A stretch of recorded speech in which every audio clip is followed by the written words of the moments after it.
by 12 we kiss again, even in my dreams. Hi, this is John Ricciuti at Radnor Studio 21, and we're here on location with legendary rock and roll idol Bobby Rydell. Bobby is a musician, an actor. He's done impersonations, and he's also now a book author. A book forthcoming in April titled Teen Idol on the Rocks. Bobby, thank you. Oh, he's an Eagles fan too. Yeah, just a wee bit. Just a wee bit, John. Thank you for taking the time. My pleasure. I know you're very busy. No, thank you, John. Thanks for taking the time to. No problem.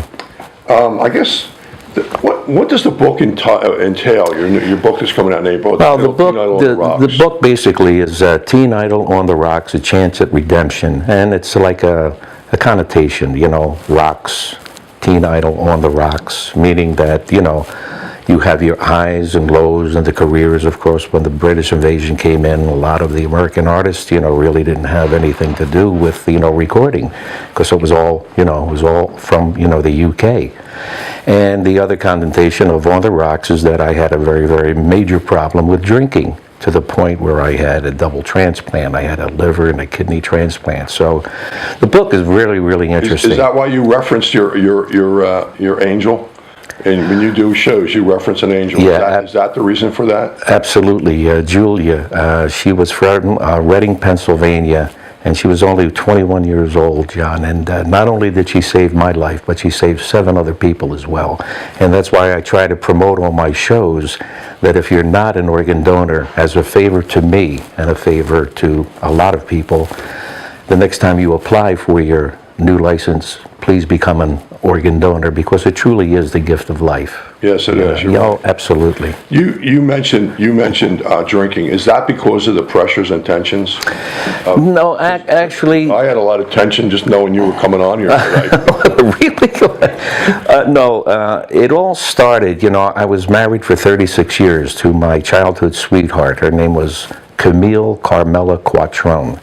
And I was on 11th Street. She lived around the corner on 10th Street. And we kept company for a good 10 years. And then I was about 25. She was 24 when we got married. That was October of 68. And we were married for 36 years. And then all of a sudden she developed breast cancer. And she came home one day with a friend of hers. And she said, "Sit down, I have to tell you something." And she was smiling. I said, "What, sweetheart?" She says, "I had breast cancer." Well, I collapsed. I said, "What are you talking about?" Make a long story short, you know, she went through the chemo, this, that, the other thing. She was in remission for 9 years, John. And we said, "Hey, got it beat." The 10th year it came back. And it came back, to the point with where... a vengeance. Oh, a total vengeance. I mean, it got into, you know, the lymph nodes, went into the lung, the kidney, the liver, and, you know, that hit me. That really hit me. And I can remember, you know, being at Lankenau Hospital and watching her, you know, in bed and suffering the way she was suffering. And, you know, the doctor said, "You want to keep her on life support?" I said, "For what? You know, are you kidding? You know, let her go. Let her go nice, peaceful. Just let her go. I can't stay to see her suffer like this." So, you know, 36 years of marriage, 2 children. And when I lost her, I lost my best friend. You know, I really did. And that led to the start of drinking. Sure. To the point where, you know, I just couldn't get enough vodka. Well, alcohol is a pain reliever. Oh, God, yeah.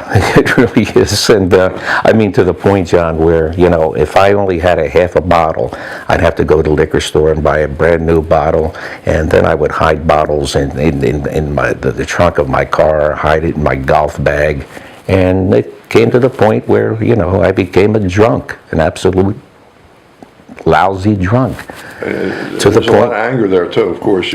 Why this happened to me, and why this happened to her? Yeah, you know, I still think about that a lot. You know, like why? You know, why did it happen? Not to me. Why did it happen to her? Sure, because, sure. You know, she was an angel. She was really a saint. Everybody loved her. You know, but Yeah, look. You know, you try to face it, but it becomes a major problem. And I couldn't face it, and that's what led to becoming a drunk. So your story goes in reverse then. So starts from Teen Idol on the Rocks, and you go back to where it started, which is the question I was initially going to ask you. Yeah. Where did it all start? Where did it all start? How old was Bobby Rydell when he was Bobby Rydell and Well, I knew your mother, incidentally. I know. You used to drive her around. I know. That's funny. I'll tell you that story. Well, anyway, my dad was overseas, and he was with, my father used to call it Eisenhower's traveling troops. They never fought. They just went all over Europe for some reason, you know. And my mother, they used to write letters, right? And my mother would say, the baby's always singing. The baby's always singing. I was 3 years old at the time. And my father wrote back, which I still have the letter, you know, at my home. And my father writes back, who knows, maybe one day we'll have a star in the family. And the reason that I'm in the business is because if I had any talent within me whatsoever, my dad was the first one to see it. And my dad became, you know, my hero, my champion. And he used to take me around the clubs in the Philadelphia area. The Palumbo's, the Latin, the 2-4 Club, the BR Club, the Erie Social Club, the RDA Club. I was like about, I don't know, 7, 8 years old. And he would ask the club owner, is it okay if my son got up and sang and do some imitations? What imitations? Oh, at that time I was doing Jerry Lewis and Red Skelton and Frank Fontaine. If you remember Frank Fontaine? Sure. On the Gleason show, he was Crazy Guggenheim. Right. But the original character was called John L.C. Savoni. You know, I don't know if you remember. No, I don't remember that, no. Matter of fact, Ed McMahon used to have a show on WCAU. It used to go on 5 minutes more. The show was called 5 minutes more. It went on 5 to 12 at night, okay? And the theme song was, give me 5 minutes more, only something. And I was on the show with Ed and Frank Fontaine. I think I was maybe 9 or 10 years old at the time. And I was doing Frank Fontaine. And your father would take you and say, hey, let's give my kid a... Yeah. Because he believed in you. Oh, absolutely. Absolutely. But Bobby, I'm sure that our viewers would like to know something about your background. You see, now, how did you first get into show business? Well, Mr. Benny, most people think I started out as a singer, but you see, that's not true. I've always wanted to be a comedian. Oh, a comedian, huh? Yeah, you see, ever since I was a small boy, I used to get a kick out of impersonating performers like Jerry Lewis and Milton Berle and Red Skelton. And I guess the singing came later. Oh, you do imitate. Well, let's see you do Jerry Lewis. You want I should do an impersonation, Jerry Lewis, just like that, Jerry Lewis,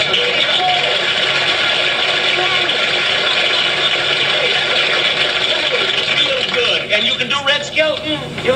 Yes, sir, boy. I mean, I can't tell me, but yes, sir.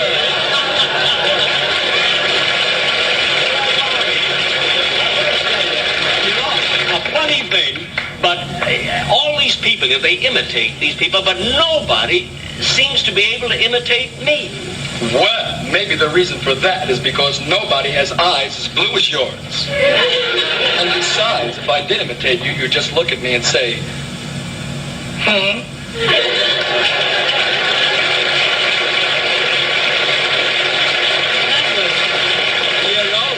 That was pretty good. I must say we do look alike. My mother's parents and my father's parents, Okay. born in Italy. And my mother would say to my dad, what are you doing with this kid? He's 7, 8 years old. What are you doing with this kid? And my father turned to my mother and said, Jenny, he's got talent. And my mother would say, well, what the hell else are you going to say? Of course you're going to say he's got talent. You're the father, you know. Yeah. And once again, to reiterate, I mean, if I'm in the business because of my dad. The one and only Bobby Rydell.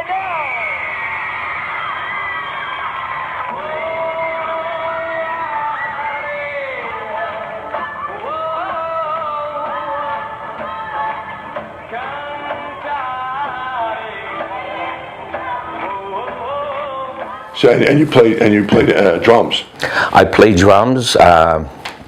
I was 5 years old, and there used to be a theater in town in Philly called the Earl Theater, and my dad loved big bands. He was, Dorsey, Goodman, Tex Beneke, Artie Shaw, and one Saturday was an afternoon performance, and he took me, I think I was about 5 years old at the time, and he took me to see the Benny Goodman Band. And playing drums for Benny Goodman was a guy by the name of Gene Krupa. Right. And I said to my father, I don't know who he is, Daddy. I don't know his name, but I want to be him. I want to be that guy playing drums. And I started playing around about 5, 6 years old. Bought you a set of drums? My my father wasn't making he was a machine shop worker, for a place called Electronite Carbon Company. And my first set of drums was from a pawn shop on South Street, right, in South Philly, right, called Revere Drums. I mean, they were terrible, but for me, at the 6, 7 years old, they were drums. Sure. So it was wonderful. So that evolves from your 6, 7, 8 years old. Yeah. Evolves into what? When you become the teen idol. The guy that I remember. Well, from Wildwood days. The way it all happened was, my God, this has got to go back, let me see, 55, 56, maybe even earlier. I subbed for a group called Rocco and the Saints. And From the day to the clan, got the head of the clan, moving a walk with the chalk, the fly whack boy, the kids all chuckle with delight, the steady scribbling. And Frankie Avalon played trumpet in the band at the time. And Frankie and I go back, I was 10 years old when I first met Frankie Avalon. Frankie was 40 when I met him. I'm only kidding, but Frankie played trumpet. Yeah. Frankie. I was going to say, was he really? Yeah. I was 10, he was 40. You got to see him today. He looks great for 150. But he called me, a guy by the name of Chippy Broncata. We called him Chippy Peters. He got sick, and Frankie knew that I played drums. So he said, could you fill in, for Chippy? So I said, yeah, absolutely. So that was a band called Rocco and the Saints. The headliner band was Billy Duke and the Dukes. And they had a bass player by the name of Frankie Day, whose real name was Francesca Cocchi. So I get up and I'm singing and I'm doing some imitations and I'm playing drums, and he comes up to me after the set. He says, I'd like to manage you. I think I was 15 at the time.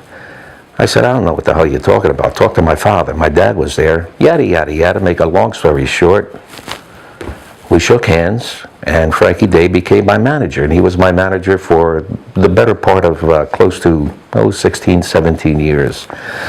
And he used to take me around to the different record companies, all of the majors, Columbia, RCA, Capitol, MGM, so on and so forth. Turn down. And I was really getting disgusted because I really enjoyed playing drums. So our last resort was a small independent label in Philadelphia called Cameo. And I auditioned for a guy by the name of Bernie Lowe, who was the president of Cameo Records. And a funny story about that, when I was 10 years old, I was on a show that emanated out of Philadelphia at the old WFIL studios, 46th and Market. It was called the Paul Whiteman TV Teen Club. And I won on the show, and I became a regular on the show for a couple of years. And the piano player was Bernie Lowe, playing, for the Paul Whiteman Band. So I don't know if he remembered that, when I auditioned for him. And I auditioned with another guy. We did a song called Buddies. And I went back home, and I got a call from Frankie Day saying, Bernie Lowe would like to sign you to a contract. I'm 16 years old. I said, hey, Frank, whatever you think is the right thing to do. And had you made any money at this time? Oh, no, nothing. You were just, yeah. Like sell Or, working with bands, Sure. making a few dollars, on a weekend. So I started recording for a Cameo, and I had 3 records for Cameo back in 58, late 58, early 59, and they all bombed. 3 records bombed, and I said, this is really not for me. I was really happy playing drums. And lo and behold, they wrote a song. When I say they, Bernie Lowe, Cal Mann, and Dave Apple. They were the brain trust of Cameo, which later became Cameo Parkway Records. Right. Exactly. They wrote a song called "Kissin' Time," and that became my first hit record. They back then we used to have acetates, dubs, and Bernie Lowe took the dub to Dick Clark, and he played the acetate for Dick. Dick put the needle on the record, and then it started off, boom, boom, bat, bat, doodle, da, da. Dick said, "That's a hit." Multi-talented young man. Ladies and gentlemen, the man who created Kissin' Time. Here's Bobby Rydell.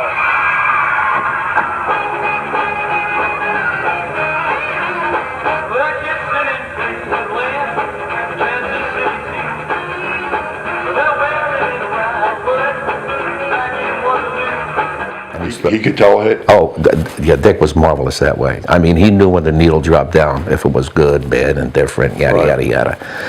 And I made the appearance, when the record was released. Yeah, I mean, on American Bandstand, so that was 1959. Summer of '59, and of course, I always used to classify Dick Clark as the Mike Schmidt of the industry, the recording industry, the music industry. In other words, you get three men on bass, and then you get Dick to come out to the plate and knock it over the wall for a grand slam, and that's basically what Dick did. Because when he played a record, it went across the country, from Philadelphia all the way to Los Angeles, from 3:30 in the afternoon to 5 o'clock at night. And, the exposure was unbelievable. If Dick played it, it was a hit. Kids went out and bought it. Sure. Absolutely. And he was able to, like he would have people say, to rate a song. And he would have like three people rate a song. And they would, you remember that part of the show? Oh yeah, it's something like a rate the record type of thing, yeah. And he was very smart about how he would manipulate. Oh yeah. I mean, those kids on the show, the regulars, the dancers, sure. They were almost just as big as Dick. I mean, they used to get fan mail that was unbelievable across the country. Sure. And if you made an appearance on the show and they didn't like you, you were dead. Is that right? Oh, you were dead. If the kids didn't like you, you were dead, So after they had that much power. They really did. Oh, and they used to travel around. I think they would go to local dances. I think that. Yeah, in the Philadelphia area. I don't know if they did anything. Yeah. Back then there were a lot of record hops. Your friend Lou Bellezzi and myself lived in Upper Darby. Okay. And the girls used to go to St. Alice's dance. St. Alice's, I got all the record hops. Yeah, Gallart's Ballroom, St. Alice's. At one time I was called the king of the record hops. You? Yeah, because back then, with the DJs. If you did one DJ and you didn't do the other 3 or 4, they wouldn't play the record. So you do the first record hop, then you drive another half an hour, 45 minutes, second record hop. Did your dad take you around and do all this? No, that was Frankie Day at that time. Okay, We would travel in a car and go around, because now I got a hit record. Right? So now we travel around, and to appease and satisfy, all of the local jockeys, you had to do each one of their record hops. So your career just escalated from there. Well, yeah. It's always a great pleasure for me to introduce young talent, you see, and I have, as my guest tonight, one of the most exciting young singers in show business today, Mr. Bobby Rydell.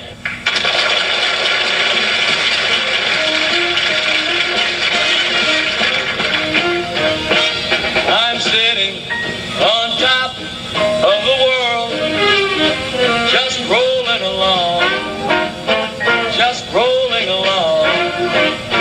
Yes, I am quitting the blues of the world, just singing a song, just singing my song.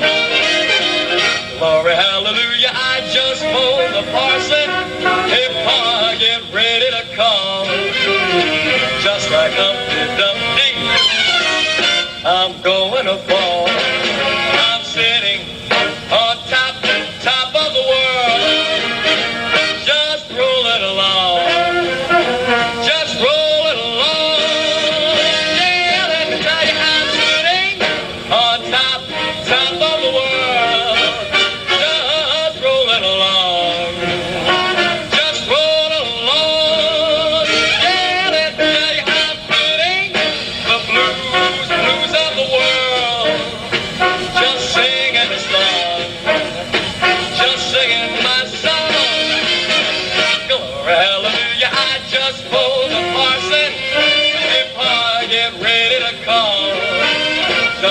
like Humpty Dumpty. I'm going to fall. Yes, I'm sitting on top of the world. Just rolling along. Just rolling along. Yeah, just sitting and rolling and rolling and sitting. And I'm sitting on top of the world.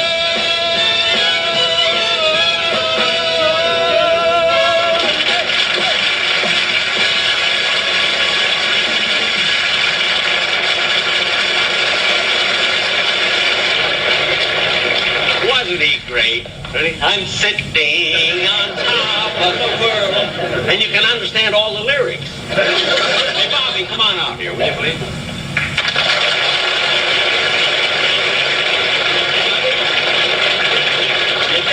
You did that song beautifully. Thank you very much, Mr. Benny. You know, most of the young singers today, they all sing alike, but you have a sort of a distinctive style.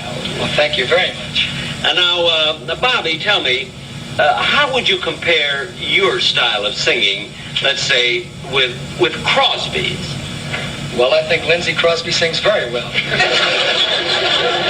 No, I didn't mean that. No, I meant the old one, you know, with the thinning hair. Oh, you mean Gary. No, look, I mean their father, Bing Crosby.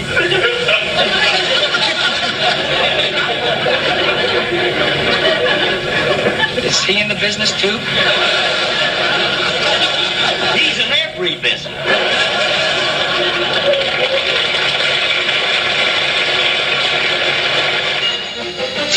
Tootsie, goodbye. Tootsie, don't cry. The choo-choo train that takes me away from you. No words can tell how sad it makes me. Kiss me, Tootsie, and then do it over again. Watch for that mail. I'll never fail. And if you don't get a letter, then you know I'm in jail. Tootsie, don't cry. Tootsie, bye-bye. Yesterday I heard a lover sigh. Goodbye, oh me, oh my. And 7 times he got aboard his train. And 7 times he hurried back to kiss his love again and tell her, Tootsie, goodbye. Tootsie, don't cry. The choo-choo train that takes me away from you. No words can tell how sad it makes me. Kiss me, Tootsie, and then I'd do it again. Now watch for that mail. Then you know that I'll never fail. And if you don't get a letter, then you know I'm in jail. Oh, Tootsie, don't cry. Yeah, Tootsie, bye-bye.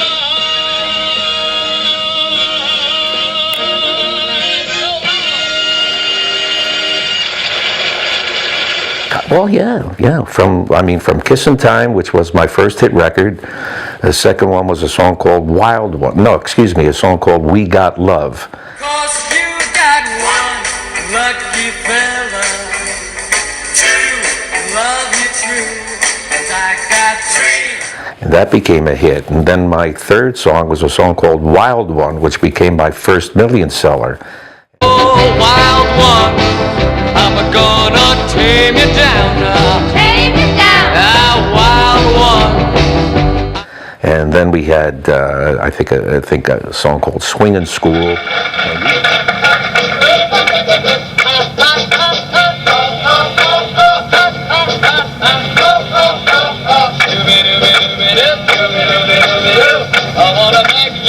I wanna thank you. You left and made me blue. Sat around and cried for you. And then I dried my eyes. I know good as paradise. She's my lady. Regret it now.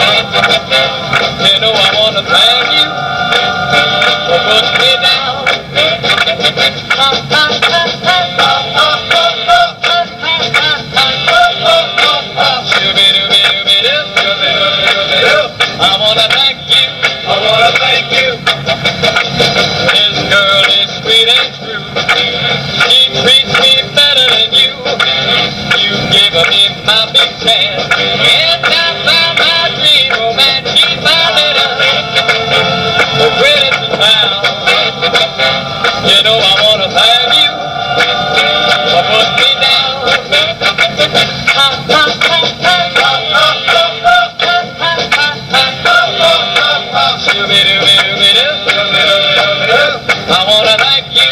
I wanna thank you.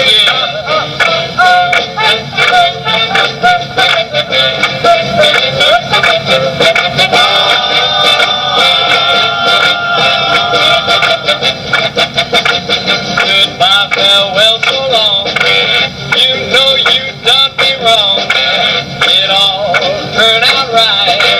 But a girl that dynamite, she's my little, the greatest in town. You know I wanna thank you for putting me down.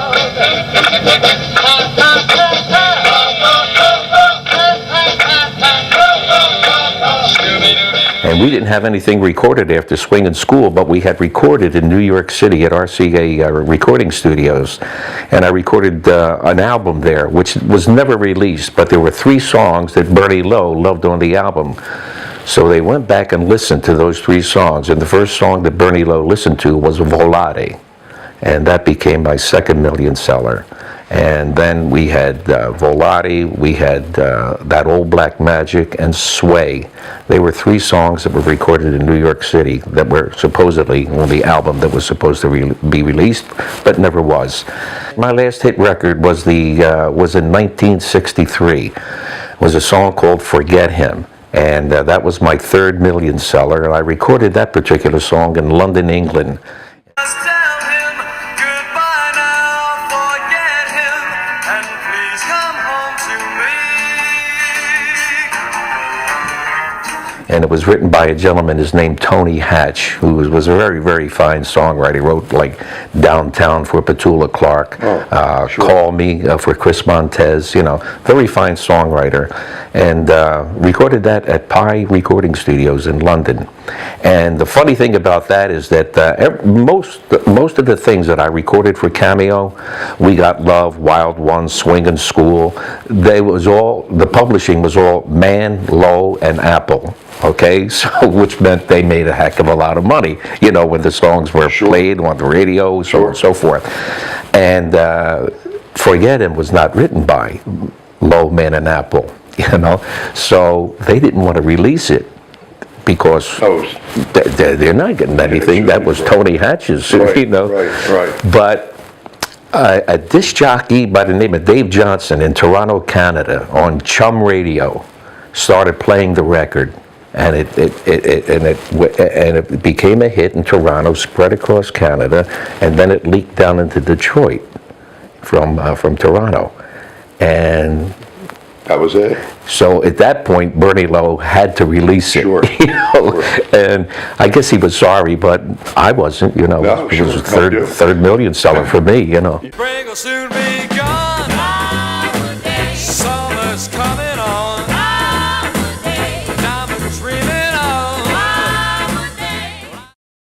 This presentation of Bobby Rydell's interview is sponsored by the Delaware County Historical Society and the Delaware County Veterans Memorial Association.